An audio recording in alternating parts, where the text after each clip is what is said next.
Counterflow Wort chiller, take 1. Got our lines labeled here to make this a little bit more clear.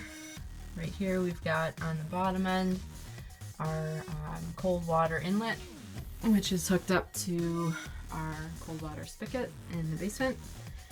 And then on the top side we've got our warm water. Once it passes through the chiller, it'll be exiting through the hose into the sink.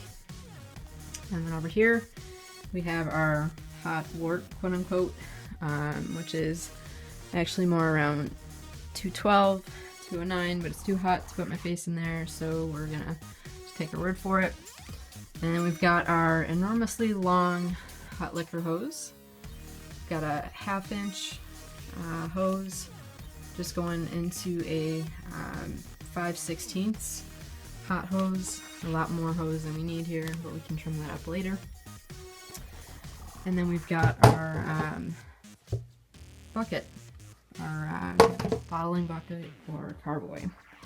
So to get this party started, we're gonna start off with some nice cold water running through the chiller.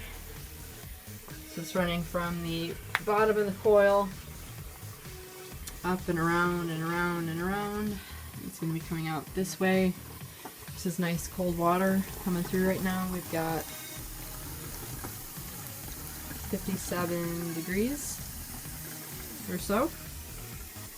And then we've got our empty bottling pail here.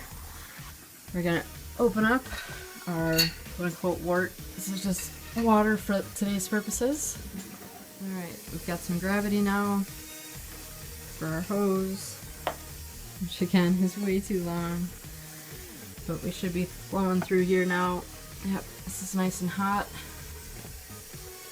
So it's counterflow because it's coming in at the top, passing by all the cold water that's coming up from the bottom. And it should be hopefully heating. There we go, into our carboy or bottling bucket. And let's see what the temp is.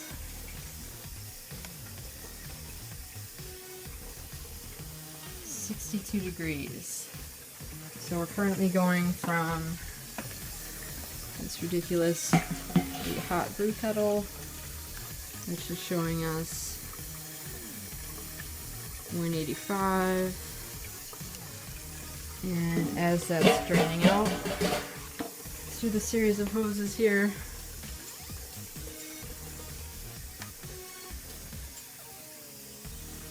our wort is coming in at 64. Awesome low pitching temp. The hot water that's coming out of the water outlet, 64, all based on this. And so far this has only been running for about 4 minutes. So we'll start the timer, see how long it takes, and get back to you. Alright, so it's been just under 9 minutes at this point, and we have successfully transferred 5 gallons of boiling wort into our bottling bucket carboy, which is at a delicious 61 degrees for our yeasties. But yeah, Merry Christmas, motherfuckers!